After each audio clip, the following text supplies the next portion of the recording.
Hi guys, well it's a busy day today. I'm baking a cheesecake and this has turned up. So this is going to be kind of my product review of the COSORI air fryer. So Mrs. Boss says it's about time we had a new air fryer. We've had our Tower air fryer for quite some years, quite a long time, and I absolutely love it because of the rotisserie for the chicken. So I'm going to be really interested to see how well this cooks a chicken, well how well this roasts a chicken compared to the rotisserie on the Tower. So over the weekend we're going to try plenty of things in it and make a little compilation video of the stuff we've cooked and how well they turned out, and obviously a overview of the machine itself and what we think to it, because we've not had one of these type of air fryers for donkey's years.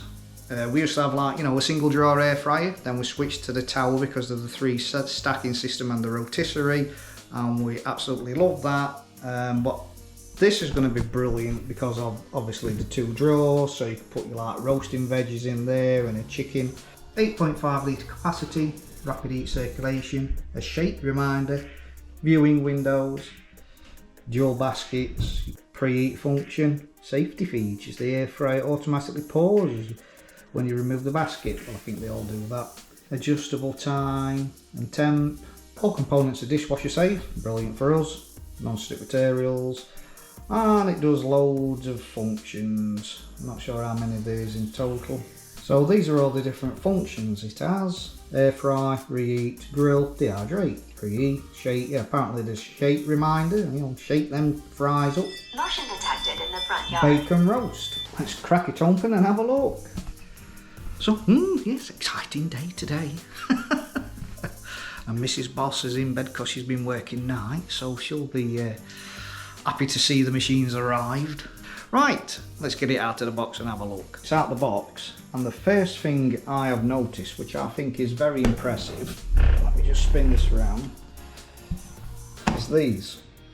Now with all air fryers you have to have a gap between the wall, and with these being here you cannot accidentally push it against the wall, you know, when you're putting the pans in and out. So I think that's a brilliant little feature, and I know that is something our Tower air fryer does not have, and you can actually push that against the wall by accident. So yes, I do like that touch, especially when you've got teenagers who slam things around.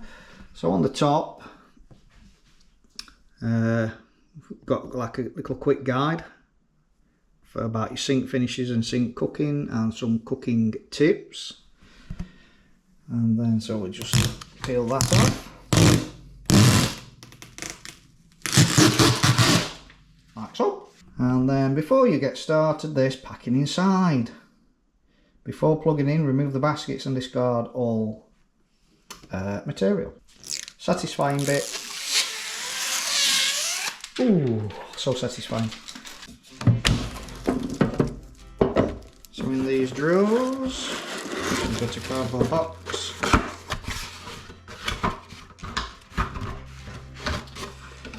With what looks to be, so we've got like a little baking rack, and in this bag we've got some skewers, so they will go on there for making some kebabs. I like that, that is a nice touch. Make sure you get the cardboard out.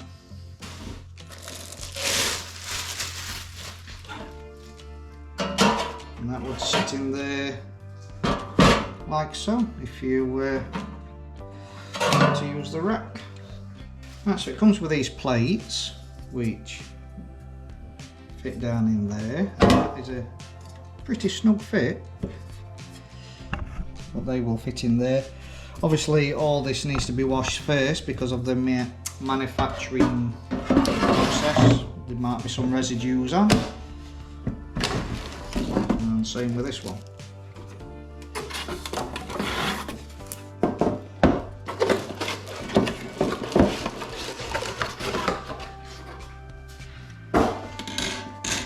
Oh, this is a toasty rack. I was just about to say exactly the same, but no.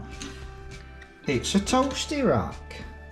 Now then, that is something I have got to try. Toast in an air fryer. That'll be a new one on me. And obviously now we've got this machine, I can start doing some, trying some of these air fryer recipes.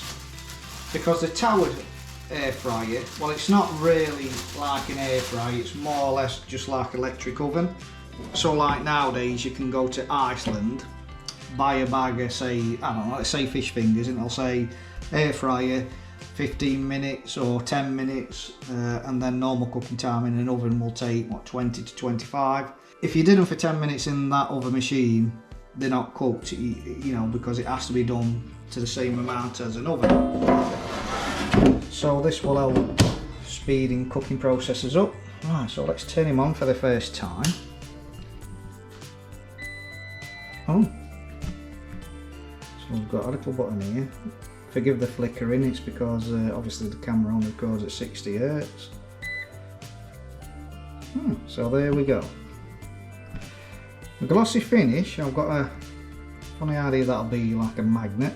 So you've got your left and your right, so that turns your right side on. And if you just press, then what if I wanted to turn that off, because I've done that by accident. Let's see. So, oops, each side has a light, in like so, which is, yeah, you can see fairly well in. Depending on how much food you got in, you might not see so well in. The touch panel is very responsive. The touch panel on the other one, you have to like press a few times and then it kind of activates. So on the top we've got fry. So if I'll just press roast, reheat. Yeah, that responds very well. So temperature you could set down. Now this is in Fahrenheit. Can we change that to Celsius? I prefer Celsius than Fahrenheit myself. There might be a way to do that. So you've got shake, you can tell it to remind you to shake. Let's see. Typical bloke thing, I've not read the instructions. So let's do some guesswork. Yeah, so once you turn it on, it's automatically on the left hand side. So you would only press right if you had a right side in, and then if you press start, they both actually kick on. Pause. So if you did there may be a way to turn that off. Oh, you can, yeah, just press left again. Right, so if you press right, oh, I didn't want right side on, I pressed wrong button. Left, left again. Oh no, it's still lit up, so, and it's still ticking away. So it will be a case of turn on and off, I think. I will have a look at the instructions, but that may be a bit of a downside. Right, so I'm going to clean the baskets and everything out, get rid of the residue, let it have a run to burn that factory smell off, and we'll get something cooked in it. So on first impressions, I like it. I think Mrs. Boss is going to like it. Bit big compared to this old tower system. Well, I'd say the height is around the same, but obviously with it being a double basket, it's just that bit longer. But yeah, I am impressed with it so far. I don't think if you can't turn the right hand side off, won't be too much of an hassle. I want to see if I can change the Fahrenheit into Celsius. Right, I've found one thing. If you do accidentally turn that side on and you don't want it on, hold it down for about 3 seconds and it disappears. So we're going there, we're figuring it. Yes, found it. I know how to change the temperature now. So all you do is hold temperature button for around about 3 seconds. There you are, it's gone into Celsius. Now that does make life easier. So yes, very impressed with it so far. I haven't found a downside yet. Thought I had, but I haven't. Right guys, so I've just gave it all a clean out, get rid of the manufacturing residue, and I've got it on its first run. There's no food in, but I've set them both to 200 Celsius for 4 minutes, and it's ticked up 5 minutes, well, 5 or 6 minutes, because I don't know if you can see, but it's doing a preheat first. Right, So it's come up with a message now saying add food because obviously the preheat function is turned on. So I'm wondering if you just open that and close it.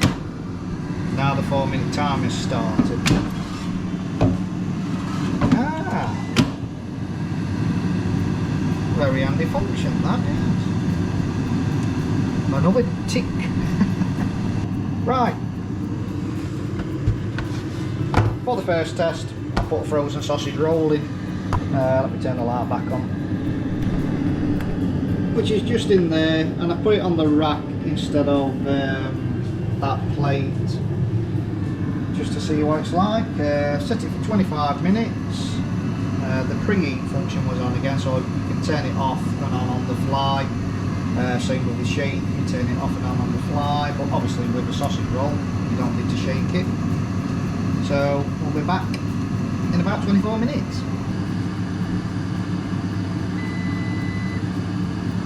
Isn't that a nice soft beef? All done. Right, there must be some sort of cool down cycle. There we go. And that's turned out alright. Well, for the first test, I don't think you can argue with that.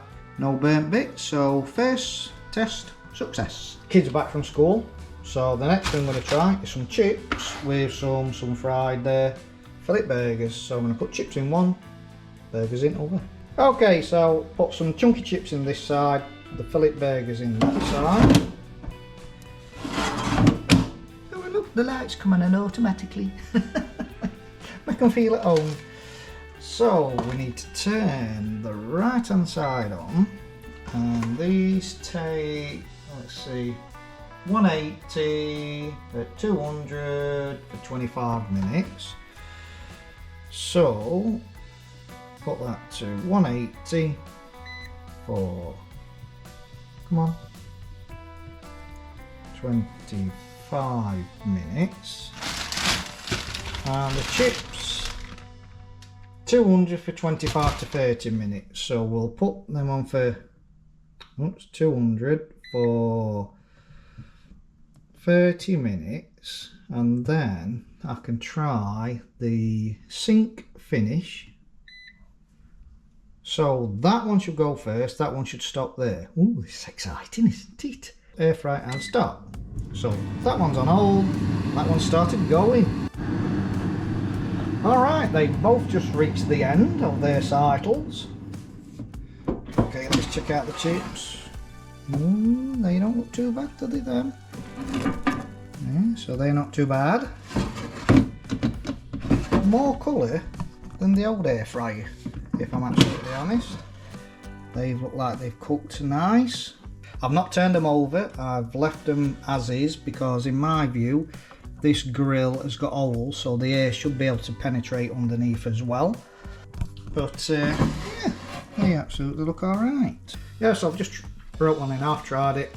Crispy on the outside, soft and fluffy on the inside. They are absolutely delicious. The next thing we're going to try is a roast chicken. Now then, is it going to be better than a rotisserie chicken? So we're going to put chicken in this one, the left hand side, and I've set it to roast. It's automatically gone to 220. Time, I need to do the time, which it says it takes 1 hour 40, and we're going up and up and up and up. 1 hour. Right, so you can only roast for 1 hour. It's only a small chicken, so if we do it for 1 hour, then can check the temperature with the thermometer to see what temperature we are at. Saying that, the rotisserie will cook a chicken that size in 50 minutes to, well, 50 to 60 minutes, so it shouldn't be any different. I think I've seen a lot of people tip their chickens upside down to start with. With having this tray in, the way I see it, you shouldn't need to do that. So for an experiment, I'm not. We're just going to put it in as is. In this side, we've got a few frozen roast veg. So we're going to set that to sink finish, so they should start up when that's getting ready to finish. So I would assume after 1 hour that is ready anyway. But we will find out either way. Put that in. So that's set. That's got a shake reminder when it starts. That's set for 1 hour. I made a mistake. I forgot it's set to preheat first. So in 4 minutes it will tell me to put the chicken in. 10 seconds left on the preheat, and you can see that it says preheat. Then I think it says add food.